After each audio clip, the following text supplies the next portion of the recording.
All right, so we are going to wait a few seconds for our participants to come in. Welcome, everyone. As you know, it is time for our Teen Science Cafe. This is our last one before we go on holiday break.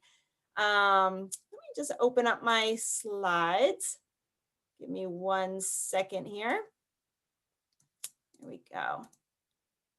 So I know so many of you have been here before, but I know we have some new folks with us as well. So let's just go over and be reminded what we do here in our virtual Teen Science Cafes. Hi, Eva. You got us started today. Eva's one of our regulars. So let's all find the chat and open it up and then introduce yourself. First name, where you're from. Hi, KL and Fuzzy. These are some other regulars of ours. Simon and Jack are here from Montpelier, regulars. Keegan, oh, so glad that you're back again, Keegan. And hi, Katie from Essex, Vermont. For those of you coming on in, hi, Sage. I recognize so many of our participants today, which is great. I'm really glad you could all join us. Emma is here from Essex. I am going to pop into the chat for anyone who needs our closed captioning. All you have to do is click on the link and we have someone live captioning today. Welcome, Anna from Essex. So if you're just joining us, please find the chat and introduce yourself, where you're from. Hi, Cooper from Essex. Oh, it looks like the STEM Academy must have put out a notice because we have a lot. I assume those of you from Essex are from Essex High School. And I know your teacher in the STEM Academy does a great job in sharing out these Teen Science Cafes. So please keep introducing yourselves. I'm gonna just remind you all, and especially those of you that are new, we, when we're here in Zoom for our Teen Science Cafes, all of you are muted and the only two people on video are myself and our presenter. We're the only ones who can speak today, but that does not mean you can't share your thoughts and ask questions. We have a chat box and we have a Q&A box, and we use these two very differently.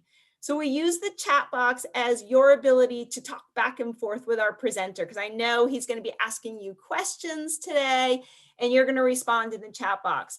You also can share your thoughts and ideas about today's topic in the chat, but please do not use the chat just for random comments. Stay on topic. Any discussion that's off topic that happens in the chat does tend to be distracting to people. So we try to be respectful of one another and just use the chat appropriately. Questions that you have for our presenter today, you're going to put in the Q&A box. And our presenter is going to get to every question, but may not get to your question right when you write it. So please make sure your question is very specific so we can really understand what you are trying to ask. So I do see someone just asked a question in the Q&A. Why is the presenter using a green screen? I'm gonna guess that he has a very messy office and is trying to hide the clutter. And so a lot of people use green screens just to have, I don't, but many do when they're in their workspaces to not show you the mess that is in their office.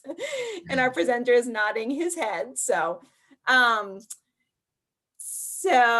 anywho, when you, so use the chat, use the Q&A, be courteous and respectful of one another. Don't create distractions in the chat box. I do monitor both. I will call you out if the chat is being distracting. So just stay engaged, participate fully. I know we have a really good presentation ahead of us today. So I want to, before we get to today's presentation, let you know that we already have our winter series lined up.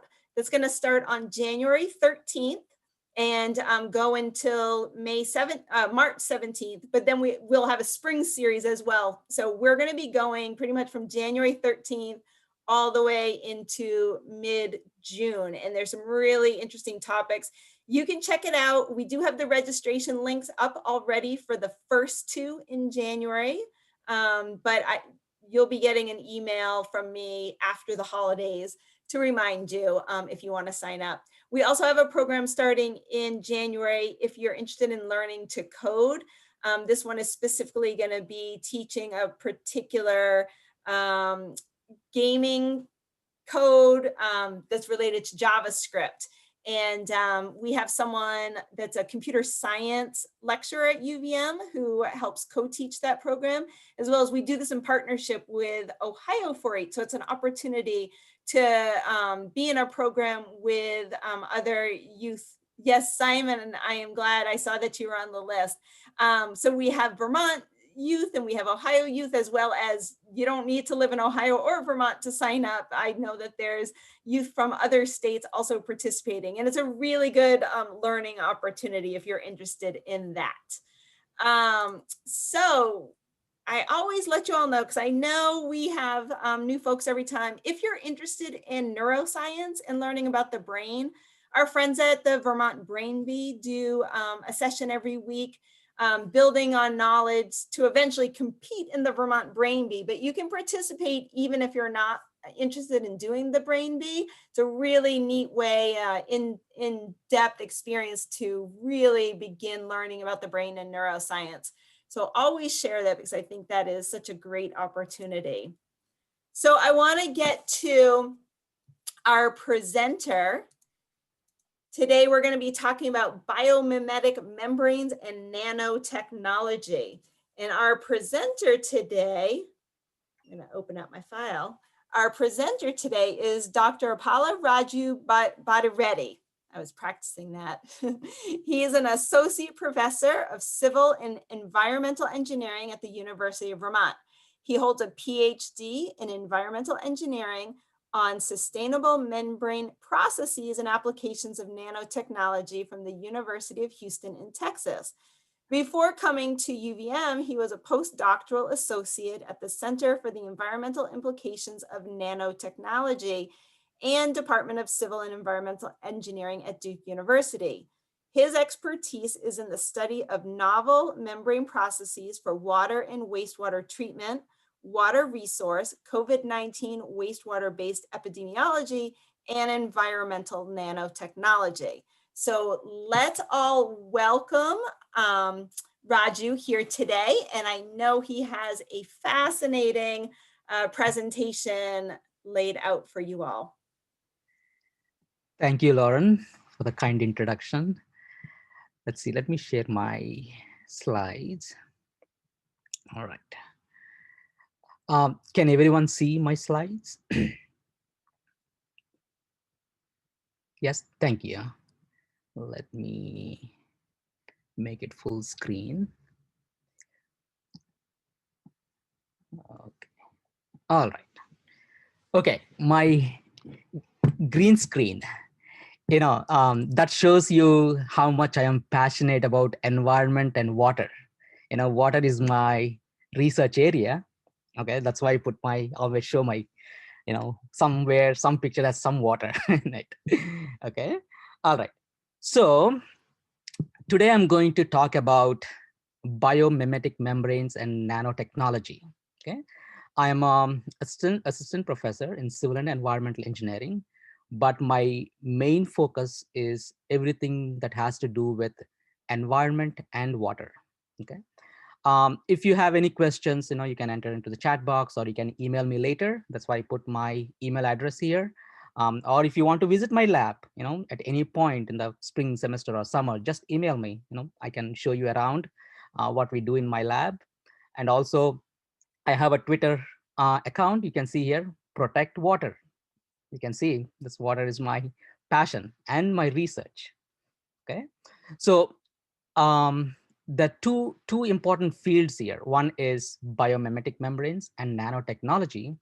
Basically, I want to kind of show you how I use these two things to protect water or purify water and make this treatment processes more economical and more greener and so on. Okay. let's see. Before I jump into the discussion, I want to give you a kind of background. So where did I come from and how I moved over the years. So I did my bachelor's and master's in chemical engineering in India. You can see here, son. And then I flew to the United States, to the Houston, where I did my PhD in environmental engineering.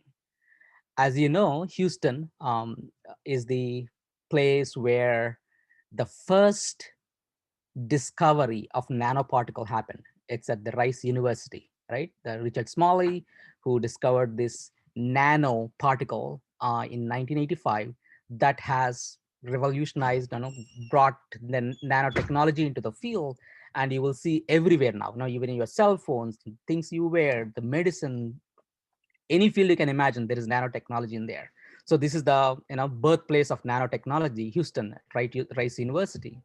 But I did my PhD university next to it, University of Houston, where I had an opportunity to interact with many scientists there, learn from them about nanotechnology and water treatment and so on.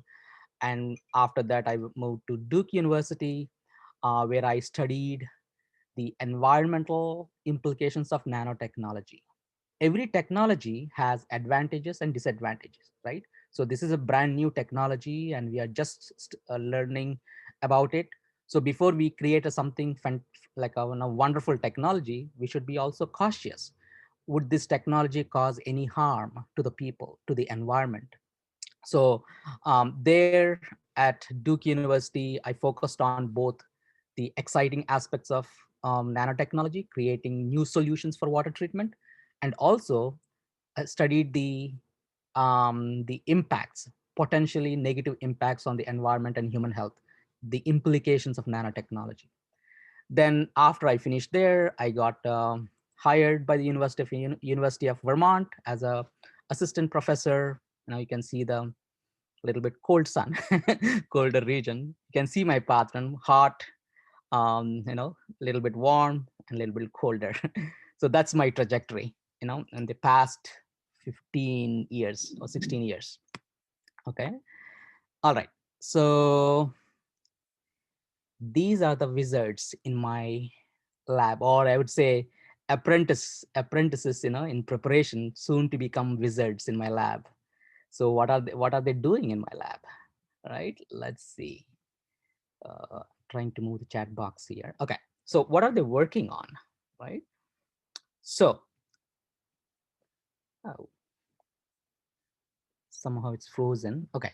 Got it. They are ensuring access to clean drinking water, meaning developing technologies to do that.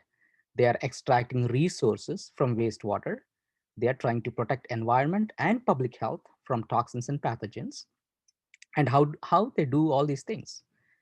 These are the Legos for them, Lego blocks, the membranes and the nanoparticles, so the nanotechnology associated with these two Lego building blocks. These are our building blocks for our research and development in my lab. So these are the various aspects I will touch upon today. The first thing is I'm going to talk about the relationship between water, energy, and food, and some challenges or the water crisis that we are having currently. Then I will talk about some disadvantages or challenges in the membrane technology. Then I will going to give a snapshot about these innovative technologies like biomimetics and biomimetic membranes. And then I also touch upon the nanotechnology and nanotechnology based membranes. And then there's like a short pop quiz at the end. Okay. I'm gonna just clarify the pop quiz. You're not gonna be graded on it. It's just for fun, and Yes. so don't like freak out about that. This is not school. This is just for your own fun learning. I see a question on the chat box. Are you going to talk about biosand water filters? Not really, but if you have separate questions about it, I could answer. But that's a biosand water filter. That's part of my research too. Some of the students are looking into it. But I'm going to talk about the filtrations that are done with extremely thin materials, like they are thinner than hair. They're like 10 microns or even small, or even thinner than 10 microns. Those kind of a synthetic membranes, how we can use that to do various types of filtrations and so on. Okay. um, let's see. Okay, so let's look at this. So what is the relationship between water, energy, and food? uh, can anyone say about this? Are these anyway related to each other? Are they independent of each other? Do you see any connections between water, energy, and food? Very good. We need to survive. We need water, food, and energy. Excellent.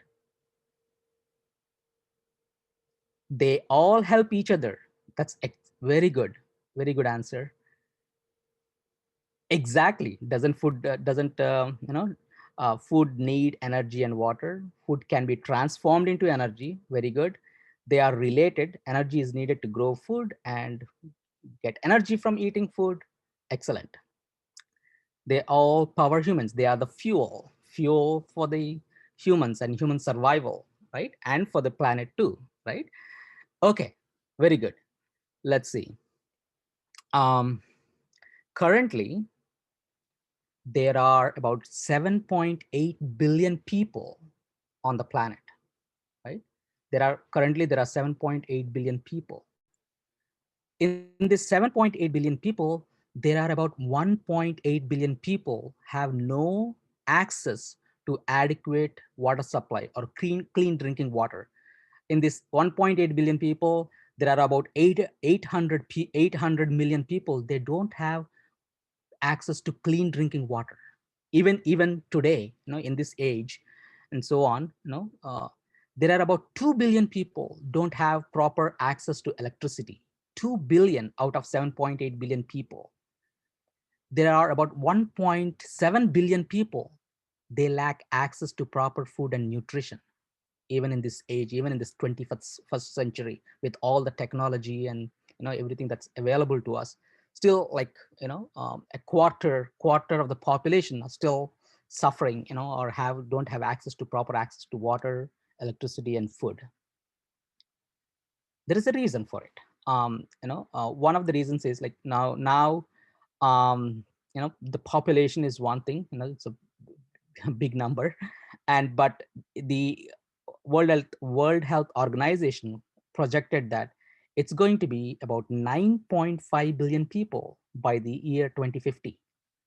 Okay, then what does that mean? There will be more people on the planet. More people means there will be more demand for clean drinking water, and that demand is going to increase by 30%. And the demand for the energy will increase by 40%. And the demand for food increases by 50%, right? With more number of people, we need more water, more electricity, more food. So what happens? So the nexus means it's the connection between these three sectors: water, energy, and food, right? So they are, as you have nicely pointed out, they are all connected to each other. For example, we spend about 108 gallons of water just to produce 1 pound of corn. Imagine, like, 108 gallons of milk cans. Imagine that. 100 gallons of milk cans, 1 gallon cans, the 100 of them. That much water we need to spend just to produce 1 pound of corn. Okay, and but we to produce corn, we also have to grow the corn, right? And then the corn is also used for production of biofuels. By 2030, 10% of our croplands will be used for producing biofuel crops that can be used to produce biofuels. You see here, we need we use water to produce food. We use water to produce energy. We use food to produce energy, we use water to produce food. They're all interconnected. So all these are connected to each other. They are not a separate entities. Okay.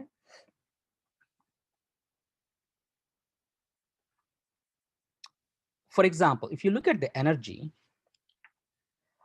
we use energy to distribute water, to move water from the site of production to the people, right, to the communities. We move water from one place to the another place.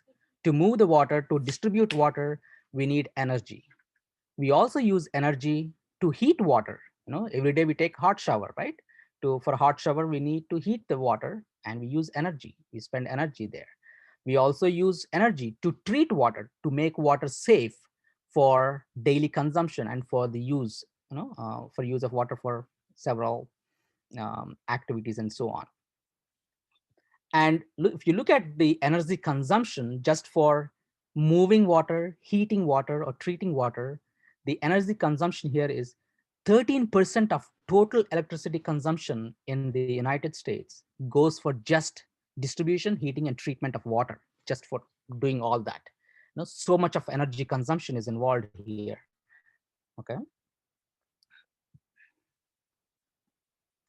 So but if people, I mean, until very recent, only now people are thinking about seeing the interconnectedness. Now it is becoming more and more obvious that how all these three are connected.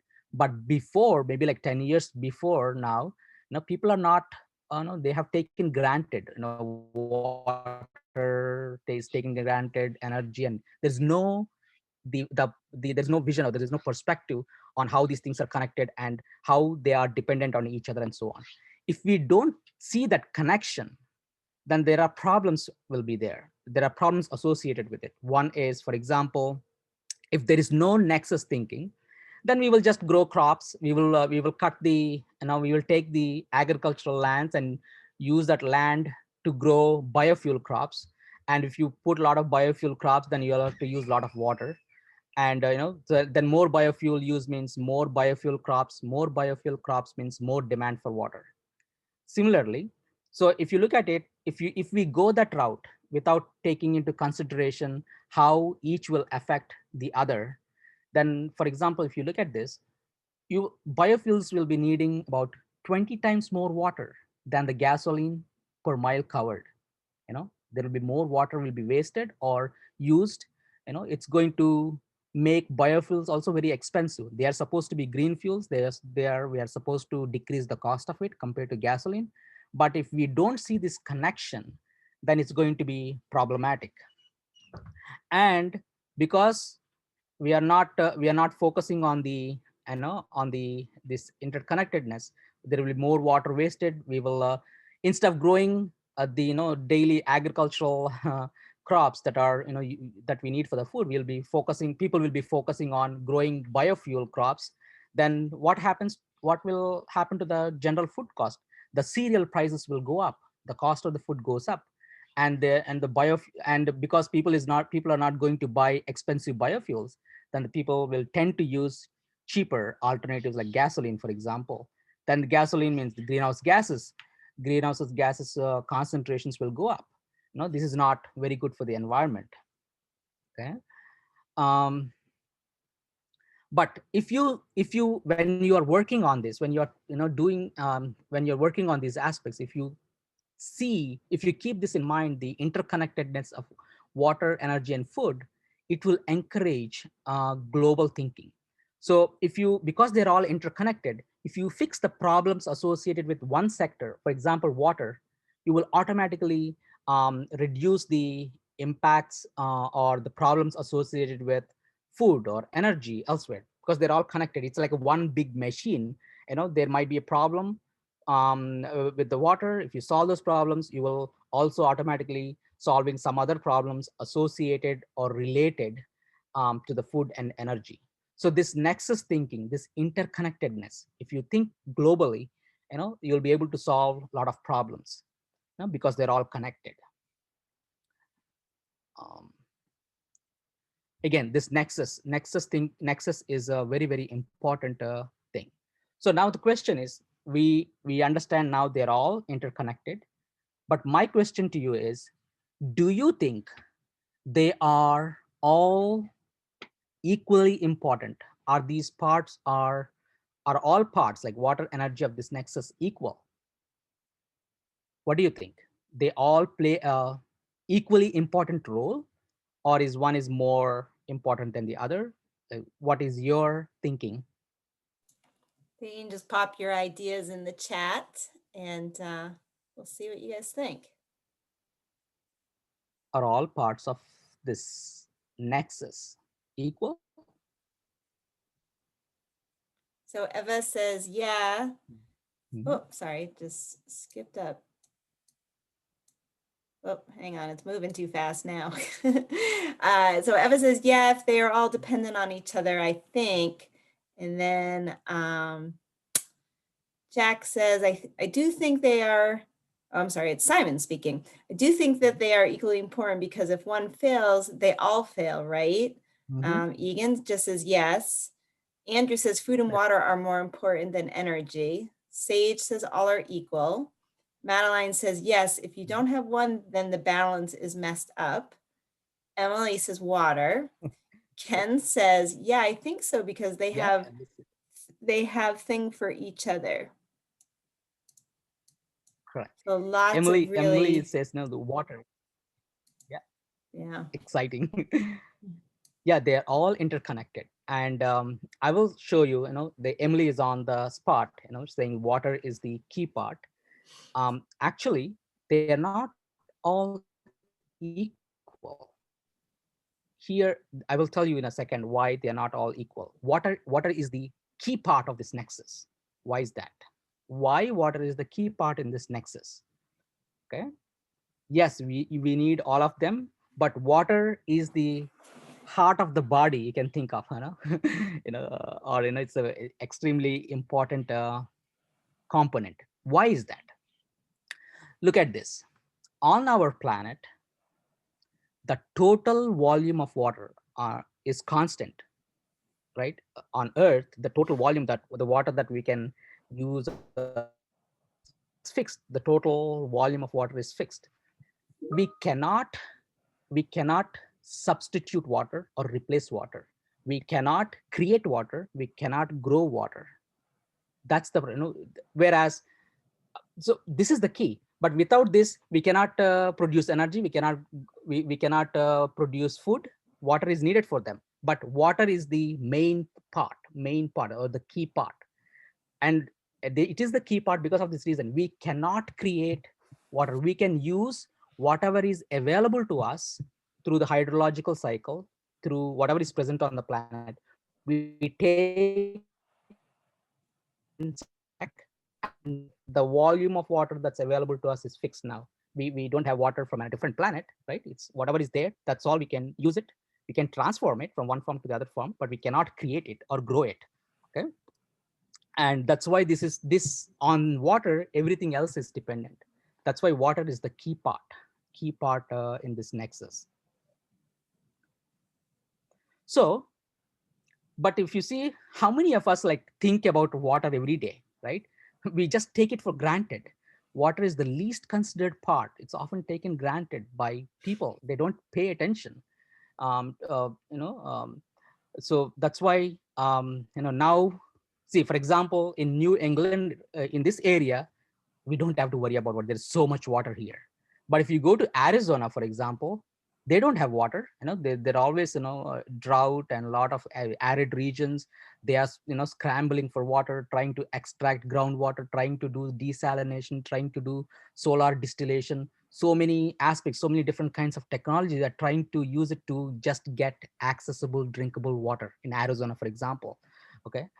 So again, but that the water, the dry, drought, arid area, the region is slowly spreading towards us, towards northeast. Again, with if you don't control the climate change and all these problems that are there currently, they are all contributing to the problems, all kinds of problems. But again, the water is key to everything, key to human survival and so on. Okay. So we need energy. to extract groundwater. And groundwater is getting extracted at a much faster rate than it can be replaced. The groundwater, the natural resource, that's present in the subsurface, we are pulling, extracting, and using it for agricultural purposes and so on. Currently, because of the population and so on, for example, the rate at which the water is extracted is 25% more in China, 56% more in India. Again, and partly this is due to the population that's present, and the demand for food is very high. And if there is demand for food, we need to grow crops, we need to grow, we need water, right? And groundwater is the easiest source, to extract. So that is happening at a much faster rate. Currently, on this planet, there are 800 people live in water stressed regions. And this number is going to grow to 3 billion people by 2030. If you're not going to do anything and we just carry on as we are right now, this 800 million people will be 300 billion people struggling for water, struggling to have access to the water. Okay. So if we carry on as we are, yeah, it is a frightening number, especially the climate change. And I mean, we are seeing all this right now. California has wildfires and messing up everything, the environmental thing, and water quality. I don't know what else is getting messed up there. And if you look at the Middle East regions, there are fights going on for the water and so on. Like Saudi Arabia, for example, they don't have fresh water. They have the desalination technologies, trying to extract water from seawater. They have a lot of oil, but they don't have water. But because of oil, they have a lot of money, so they are implementing all these advanced technologies trying to extract water from seawater. Okay, but how many of the countries can really afford these advanced technologies? You need money, right? So that's why not everybody can use it at the moment. But again, if we all work together, we can make it happen. But again, as engineers and scientists, we need to come up with green solutions and green technologies and so on. So again, like I said, if we just don't do anything, if we just like say, happy-go-lucky, we carry on as we are, the problems will be, the problems will just compound, right? There are about, for example, about 3,500 gallons of water just evaporates from the dam. It's just a waste. I mean, waste in the sense it will go into the clouds and rain and so on. But why, if we can somehow trap that and use it, that would be great.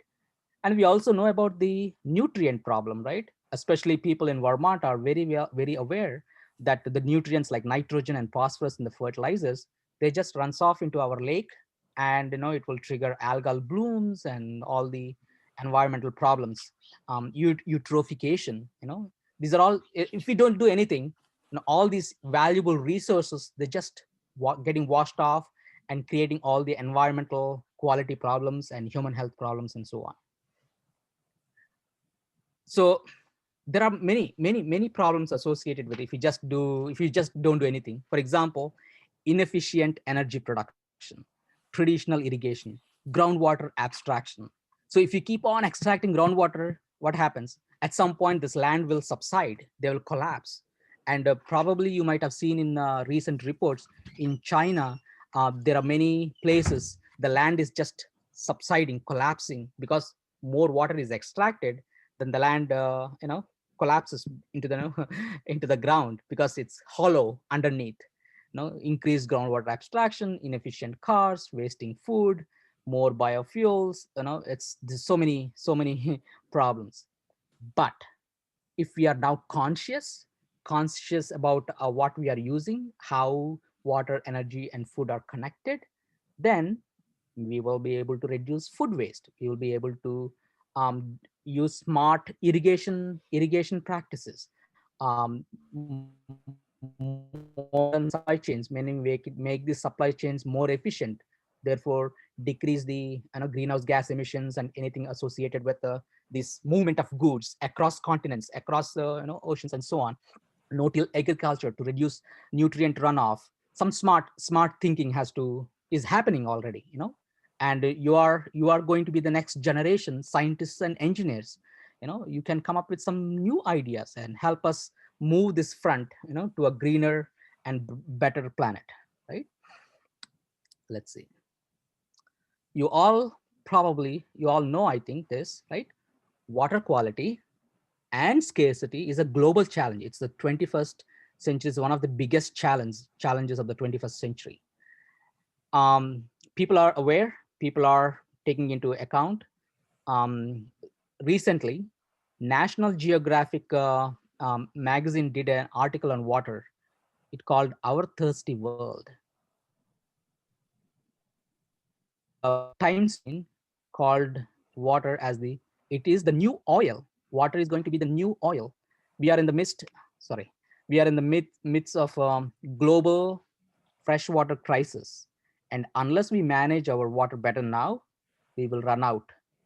Probably you might have seen in the news that, at some point, Cape Town, South Africa, they had doomsday, the countdown of clock where the last drop will be, used up, they will run out of water and they will not have access to water anymore. Again, now they have fixed the problem through, utilizing desalination and so on. But if they didn't do anything, they have faced that situation of running out of water. Water is the new oil. It's, if we don't do anything, if we don't develop technologies that will allow greater access to water supply, water is going to become very, very expensive, and it might trigger wars between countries just for water wars. Okay. um so that's why, yeah, when do you suppose we could run out? It depends, actually. Now I'm going to answer that little later in the presentation, but we can avoid the situation of running out of water. How we can do it, I will talk about that in a short while. Okay. Thanks, Emily, for the question. So, question for you, to all of you: what are we currently doing to save water? Put your answers in the chat box. That's a very interesting question, Madeline. I'll just say for the recording, Madeline asked in the chat, I wonder how long our Earth would have lasted without people actually taking action. That is a really interesting thing to be contemplating. And it's wonderful that people are taking action. Yeah. I wouldn't want to think about, where we would be without all the steps that we've taken up to this point and still have to take. Yeah.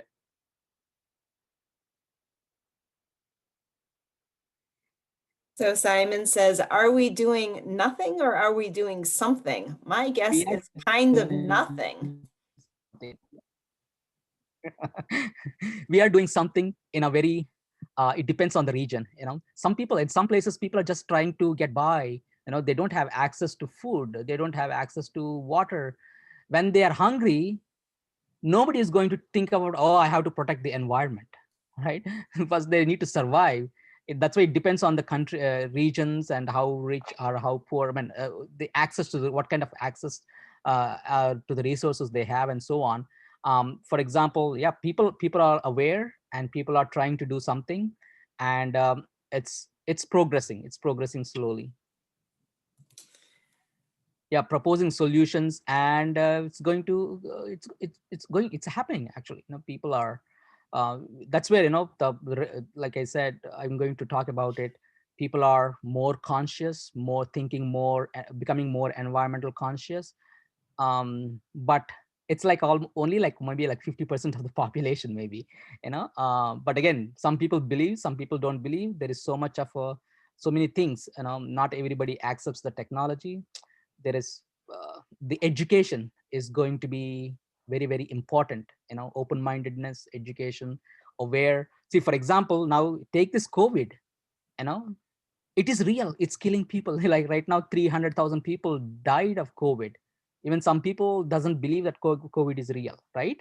But people are, social distancing, mass, these are like a kind of a technology that's helping people to be safe, and so on. Medicines are getting developed. There is a real crisis now, and that's pushing the countries and the governments to invest resources to develop new technologies. For example, now the new vaccine potentially that could save people. So same thing. I think the water crisis is driving people to come up with new ideas and new solutions and so on. That's where my research is kind of heading. We are thinking some out of the box solutions to produce water, or protect water and produce new ways, develop new ways to produce water and so on. Yeah. So this is what we are actually trying to doing. We are we have developed methods to conserve water. We make sure our infrastructure is proper, so that the water that's getting transported or treated, it's not lost through leakages, runoffs, and so on. So we repair the infrastructure, we maintain the infrastructure, and also we make kind of engineer a little bit the catchment so that the water is properly trapped and sent back to the ground, and make sure the water is getting distributed and so on. So this is what we are currently doing to save water. My question now is, do the above these practices um, increase available water supply? Do you think these practices increase available water supply? This is yes or no kind of answer. Would these increase availability of or increase available water supply? What do you guys think? No. We have a yes, we have a no with a question mark. Anyone else want to take a guess? Increase or not? Simon says no, Kale says no, Madeline says no. Yeah, very good. The answer is no. They do not increase water supply. All we are doing is just take what is there and try to protect it, so that we don't lose it. It maintains. That's all it says. It just maintains and protects whatever is available to us. It does not increase water supply. So if those things does not increase water supply, then how can we increase available water supply? This is how: water recycle, water reuse. We can develop some improved technologies to to better treat our waters, wastewaters. But look at this one: desalination. 97% of total water on the planet is seawater. 97% of total water. You cannot drink seawater, right? If you drink seawater, you're dead, because there is so much salt in there. But look at the planet. Our planet is it's a water planet. There is so much water around us. Water everywhere, but not a drop to drink, right? That's a Samuel Coleridge. It's one of the lines from his poem that was written like some 200 years ago. But even today, it is still true. Water everywhere, but not a drop to drink. So again, better desalination. If we can desal our seawaters, we will have huge access to drinking water. But there is some problems. I'm going to talk about it. But this is how we can increase available water supply. Okay. Yeah. So we have to be smart. We have to do use the science, engineering, and social sciences. Everything. It's not just science and engineering. We need to get people on board to accept the technologies. It has to be. It's not just the machine. It's the people, human and machine, have to come together to make things happen. And we have to be smart thinking here, and we have to figure out a ways to reuse our wastewaters. So that way, the waste is generated by the people and the human activity, and somehow we need to have technologies that can extract drinking water, or usable water, from the wastewaters. Or like I said, 97% of the 97% of the total water is seawater. We have to do the desalination. Then suddenly, we have a huge access to drinking water. So this is how we can increase available water supply. Look at this. So Earth's water, 97% is in the oceans, and 3% is only the fresh water. Okay. In this 3%, about 69% is in the ice caps and glaciers, 30% in the groundwater, and about about this point, about 0.3% in the surface water. The surface water is basically the lakes. Lake Champlain is part of it, swamps, and 2% is in the rivers. This is the distribution of our water. And we use fresh water as our source of drinking water. And that accounts for only 3% of total Earth's water. This is what we have been accessing for a very long time since the development of the water treatment technologies. There is a huge amount of water still sitting on the planet, 97% of the saline water. There is the opportunity to extract and use it. Okay. Um, so water reuse. Now, all the scientists and engineers and most people kind of recognize that water reuse is very, very crucial in this 21st century. National Academy of Engineers have put out this very nice document. Now you can Google it, you will find this document, laid out strategies on how to extract or reuse our wastewaters. They mention here the potential for expanding nation's water supply through reuse of municipal wastewater. Okay, water reuse is very crucial in the 21st century. In Singapore, Singapore has no freshwater sources at all. They are surrounded by sea. 30% of Singapore's drinking water comes from their municipal wastewater.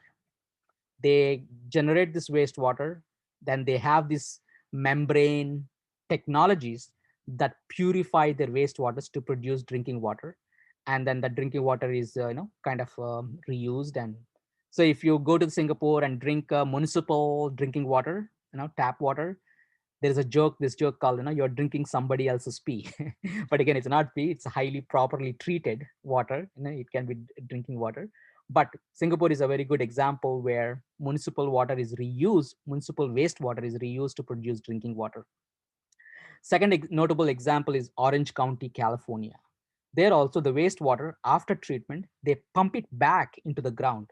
They call this groundwater replenishment center. you know these centers pump back the ground water back into the ground. And um, and uh, you know and uh, and then somewhere in the downstream there is a municipal municipal drinking water treatment plant that extracts the groundwater, treat it, and supplies it as a drinking water to the communities. So these are the ways how some people are reusing their wastewaters. Okay. um, So we know we have to increase our available water supplies. How can we do that? What are the technologies available, or people are thinking to increase available water supply? The technologies that could change the way we treat water, that could increase our access to drinking water, is one of them is membrane technologies or filter technologies. There are a variety of membrane technologies. They are called microfiltration, ultrafiltration, nanofiltration, reverse osmosis. Basically these are like a membrane is like a thin, you can imagine like a thin cloth. Okay, but this thin cloth or textile is a very extremely like a micron scale thin. It has pores and it filters stuff out. See, for example, with microfiltration you can exclude or filter out oil, E. coli molecules, colloids and particles, and anything smaller than this stuff will pass through this filter. Then you can use ultrafiltration, which could capture viruses and proteins. And then you get much smaller like ions and small molecules. You can do nanofiltration that will exclude. Then you'll get ions, then do the reverse osmosis. This is the desalination technology. Ions are salts, most of it. They can be excluded if wanted. Then we'll get a, constituent free, very clean, extremely clean water. So membrane filtration technologies is one of the ways we could probably desalinate our wastewaters or treat our wastewaters to extract drinking waters. The other technology is nanotechnology. These are, like a new materials, man-made materials that have some extraordinary properties. In my lab, we use these materials to create novel membranes, um, developed using nanotechnology and the existing membrane technologies. these, you can see here, this is this filter embedded with nanomaterials. They have some extraordinary properties that decreases the amount of energy usage, also excludes some pathogens, whatever we want.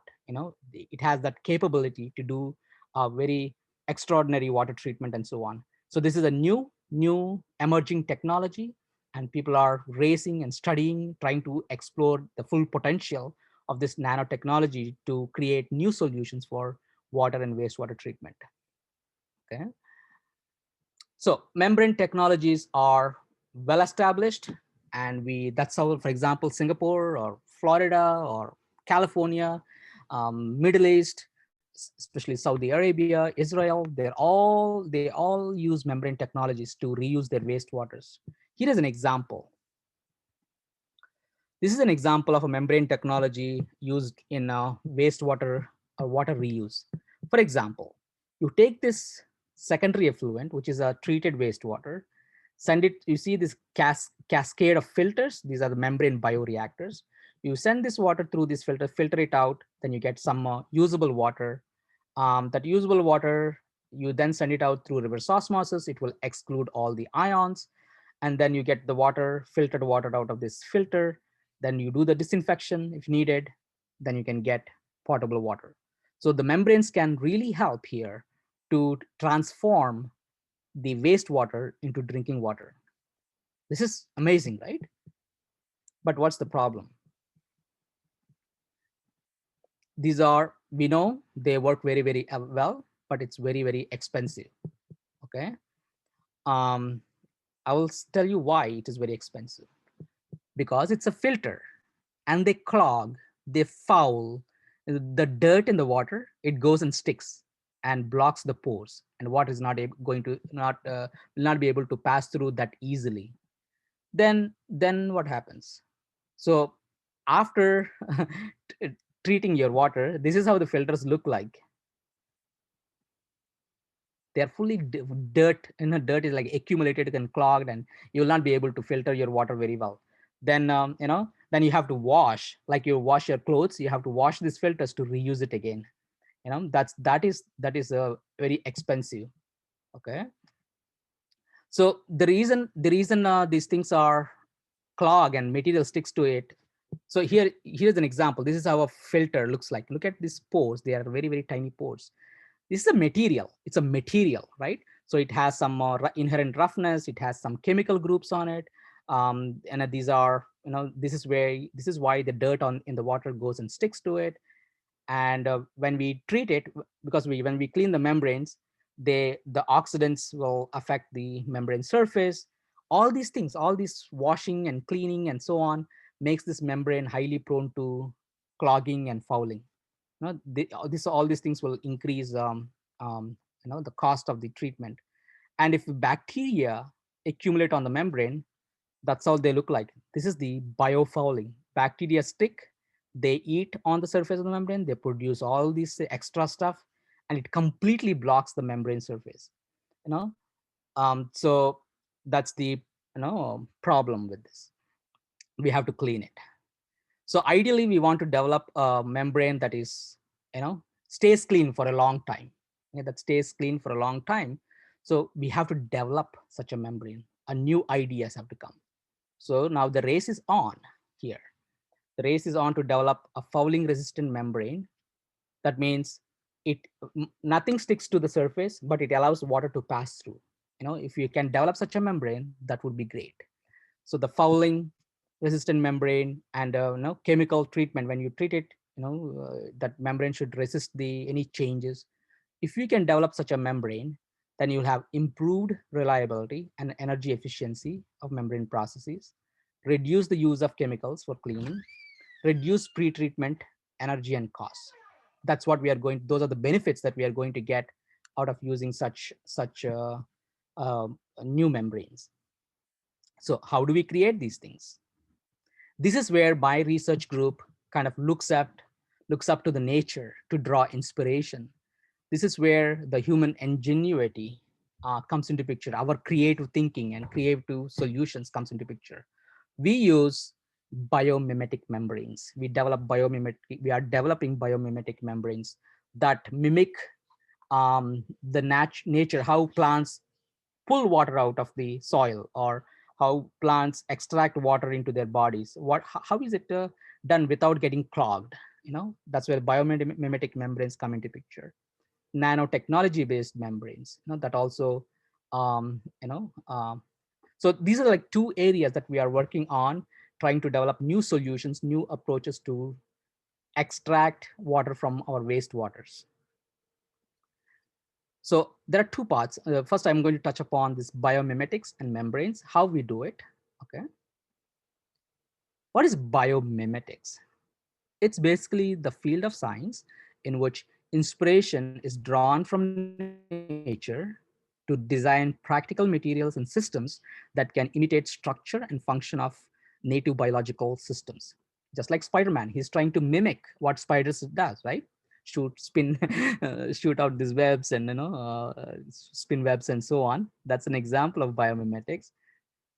In real world, the people are creating materials, for example, like swimsuits like this are made, are inspired from this shark skin. Shark skin has this, when people looked at under the microscope, shark skin has these interesting features. These features, the shark skin has a microscopic designs that allow the shark to swim very fast. That means very less drag, they can swim very fast, there's less friction and so on. And they also have interesting antibacterial activity, and it's mainly attributed to the design that's present on the shark skins. And people, engineers and scientists, they have now developed materials inspired from the nature. And here is the swimsuit. That's mainly, if you look under the microscope, the swimsuit also has this kinds of design on it. Can someone name this athlete or the swimmer who is wearing this? He actually wore this swimsuit and won 10 Olympic gold medals. Can someone name? Yes, Michael Phelps. He actually, I think it's 2008, right? He won this 10 Olympic gold medals, and he wore this swimsuit during that time. It definitely helped. Of course, highly talented, but it also helps. So that's the Michael Phelps. Um, um, so again, so the shark skin. Now we meaning the people working in the membrane field, we are also developing membranes surface that's designed or inspired from the shark skin. So because this antibacterial activity, now we can engineer this design onto the membrane, and now our membrane becomes, bacteria doesn't like to sit on it, doesn't like to stick anymore. If they don't sit on it, our membrane pores are open. Now we can nicely filter our water. Membranes are getting developed inspired by the by shark skin. Now we are also using we are developing some new membranes. It's called aquaporin based membranes. It's basically, you see here the figure on the top, it's like leaf. Leaf is the filter that's put into it. Basically, what this aquaporin is that these are protein channels, highly selective for water molecules. They allow only water molecules to pass through, and they reject everything else. And these are naturally present in every plant, every leaf, every tree, every root. These things are present. And in 2003, Peter Argy, Peter Agri, he discovered these protein channels, and he won the Nobel Prize in 2003 for the discovery of aquaporin. These are the protein channels. Since then, people, again, the imagination has, suddenly brightened up. It's a light bulb. Then people started to extract these proteins from the roots and plants, the leaves, and so on. And now they are making membranes out of it. How are we doing it? So if you, in my lab, for example, these mangroves, they live all their life in the water. How are they able to extract water from this thing? So when you look under the microscope, um, you see cells, right? These are the cell membranes, and they have all these sorts of things. These are naturally evolved over 3.5 billion years. They have all these tricks. If you look under the microscope, you see all these protein channels. Okay, then, and if you look a little bit closer, then you see the aquaporins. These are the water channels. So now people have figured out, oh, now we understand how these guys look like. I know it is very difficult to, it's very costly to extract these channels from the plants and so on. But can we synthesize them? Because now we know how they look like, and people are doing that. Okay. So then there are synthetic channels are made, and these are pH are the mimics of aquaporins, and then they are put into membrane, and now people are trying to treat, separate water or extract purified water from polluted waters. And now we can put that into a membrane system and produce clean drinking water. In my lab, we have developed a similar aquaporin inspired system where we treat our wastewater using this membrane, and now we are producing saline for the hospital use, producing saline from the wastewater, you know, and it is enabled by these kinds of new membrane materials. This is our patented process.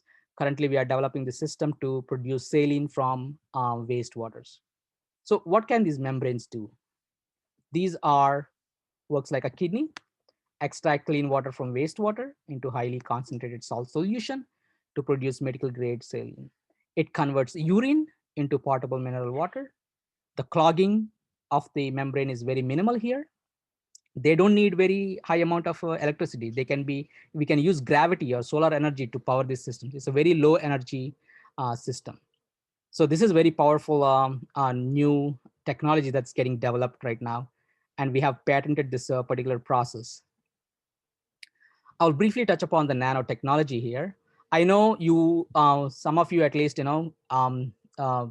listen to the one of the speakers before, Dean Linda Shadler, who talked about the nanotechnology. I'm going to kind of briefly go into how we are using this technology to treat water. Okay. So what is nanotechnology? It is the power of the small. That's the talk given by Dean Linda Shadler. Okay. It is the nanotechnology is the use of matter on an atomic or molecular and supramolecular scale for industrial purposes. See here, these tubes, those are the nanoparticles. They are extremely tiny particles. Now we are developing sensors, people are developing sensors, we're developing membranes, all sorts of things are getting developed using these tiny, very, very small nanoscale materials. you know this cartoon, I put it here, you can add, like, we can drink Coke with a nanotube, for example, carbon nanotubes. um, so um, yeah, what this nanotechnology, and what size are we talking about? These nanomaterials are in this red box. These are extremely tiny particles that have sizes from 100 nanometers to 1 nanometer. um, these are like very small molecules. And you see here buckyball, that's like 1 nanometer. Carbon nanotube, the diameter is 1.3 nanometers.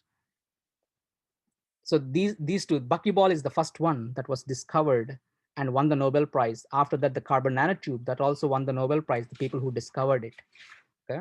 So these are like things, man-made things that are people are synthesizing, and you're developing new technologies, and you find these nanomaterials in almost everything that you touch every day. Okay, cell phones and so on, TVs, televisions and so on. They are in medicine. Yeah. Okay, so this is what you need to know.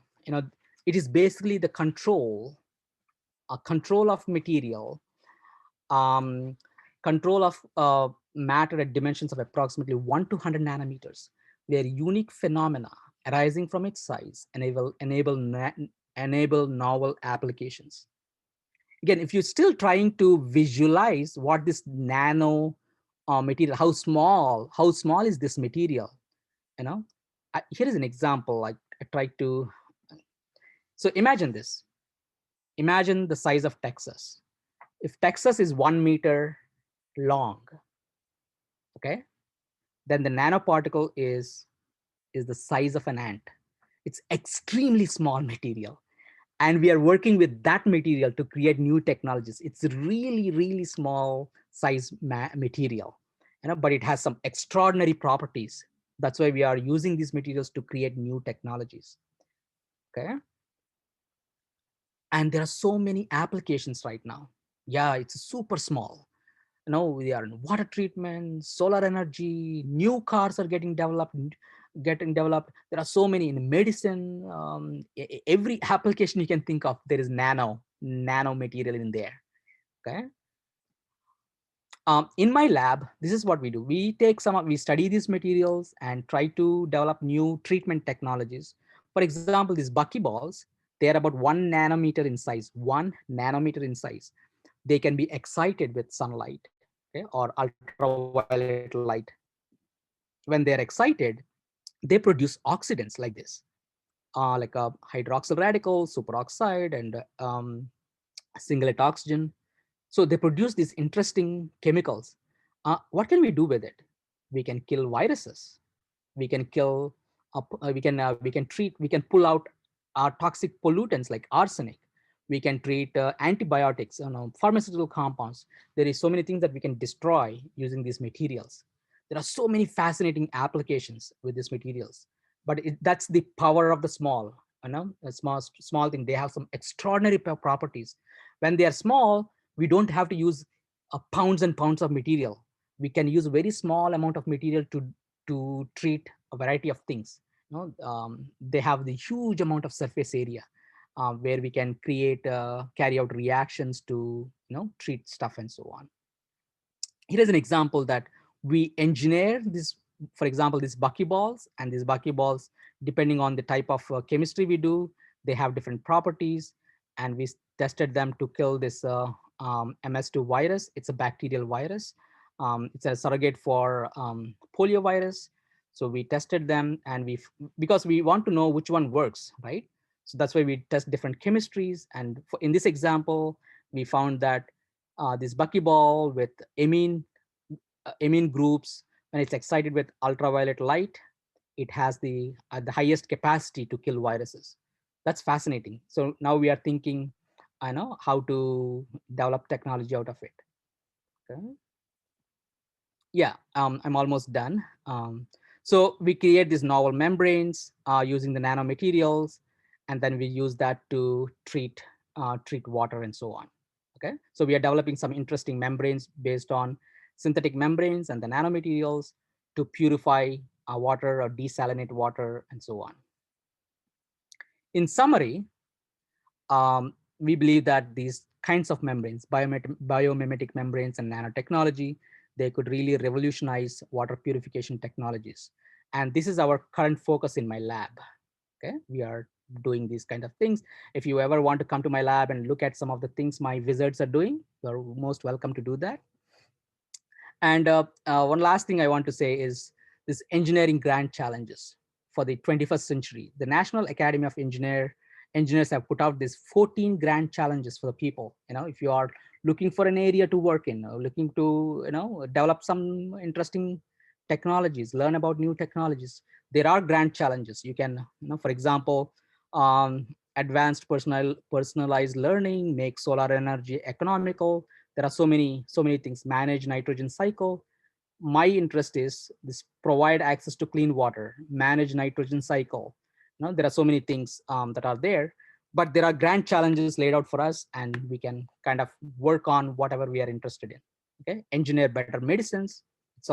There's a grand challenge for us for the 21st century. One last question. um, can somebody tell me how the states got their shape? We see the squares and rectangles and so on. Somebody already got it. Excellent. Yeah, mostly rivers and lakes. Exactly. A river runs through each state almost. Yeah, exactly. Fantastic. Uh, so now you know why Vermont looks like this, or New Hampshire looks like this. It's because of the river. Uh, can someone name this river that's separating Vermont from New Hampshire?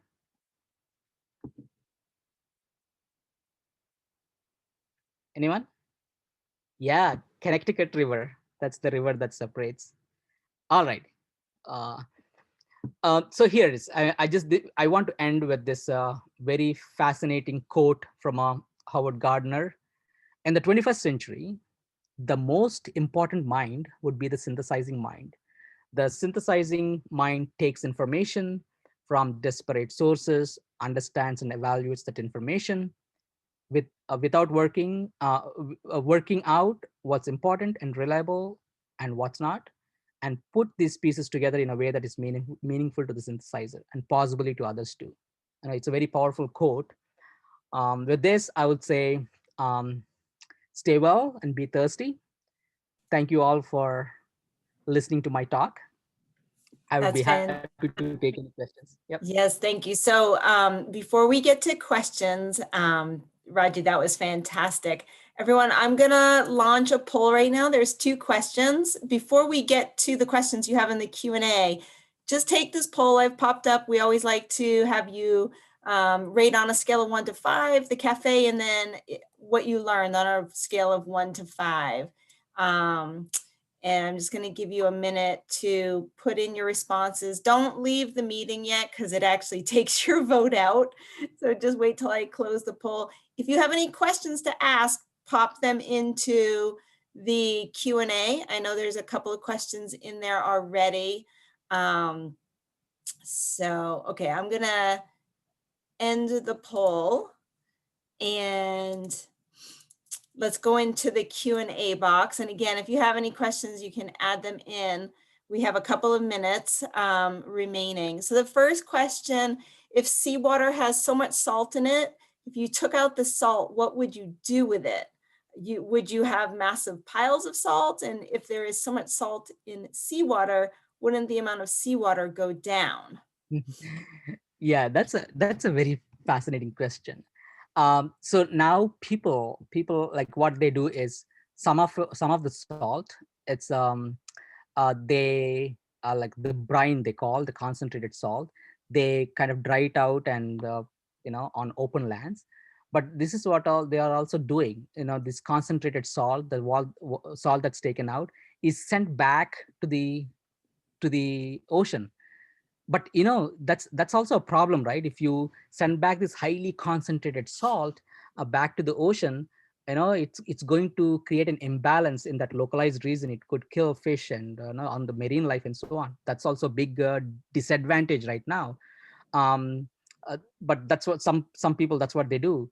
And there are some people, what they do is they send the salt into underground, sequester the salt underground. They are doing that. But again, like one of you, one of you said that, wouldn't the seawater go down? I, I mean, compared to the amount of people that's present on the planet and the amount of water that we draw, I don't think it's going to make a huge dent in the total volume of the water. Maybe, I don't know. It will take several thousands of years, maybe. But again, so the rate at which the water is extracted, it's not going to make a huge impact on the level of ocean waters. Okay, so I don't think we have to worry about the seawater level going down, because it's going to come back. The some of the water that gets evaporated. So we create wastewater. Where will it grow, right? Some after treatment, some of the wastewater is sent back to the rivers, and the river water eventually ends up in the oceans. Like you saw in the United States map with the river running through it, they all go back to the ocean. The balance is kind of maintained. Okay, so yeah, we don't have to worry about the level of water going down. What we have to worry about is what are we going to do with that huge amount of salt. We have to find some new applications, or some figure out a way that is not environmentally harmful. So that's what we can do. That's great. Kale's asking, Dean Kamen developed a machine that took wastewater, evaporated out the pure water, and recondensed it to obtain clean water. What does this system miss that a membrane or another plan would fix? Yeah. So that one with the membrane, it is much faster compared to that system. And the other one is it is let's say it's faster, and with membranes you will be able to produce huge amounts of water. Through condensation, it's a very, very slow process. You have to concentrate it, evaporate it, and condense it. But the amount of volume in a given period of time, the volume of water that's produced, or the quantity of water produced, is much, much smaller than the membranes can produce huge volumes. You can treat gallons and thousands of gallons of water using membranes, but you cannot do that kind of thing with this condensation system. I mean, small volumes, fantastic. You can concentrate sunlight, for example, and evaporate it and produce a clean water. But if you are imagine like some thousands of gallons of water you're trying to concentrate, evaporate, and condense it, it's not going to be very energy efficient.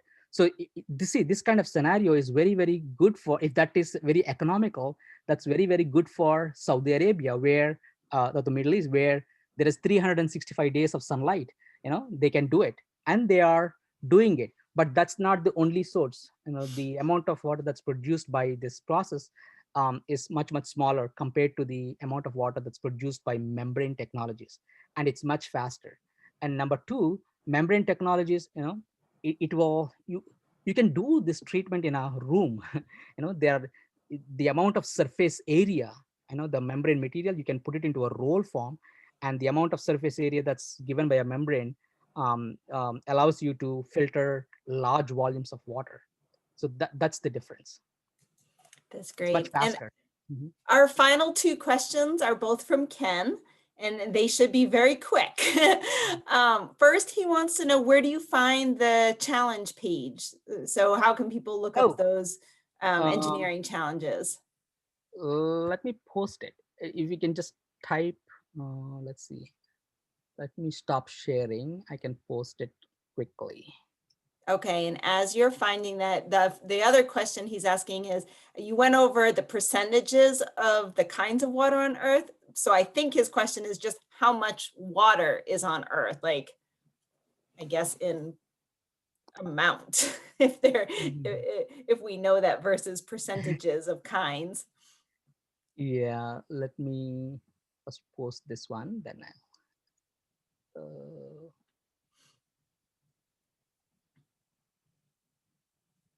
it's a very large volume. Okay. So as we are waiting for Raju to post that link for you all, and we'll get the final question, I do want to remind you all that, we will be on break for a couple weeks, and we're going to resume again on January 13th and start again. So Raju just posted in the chat, so you all can take a look at that. And then, do you have that number of how much actual water is on Earth?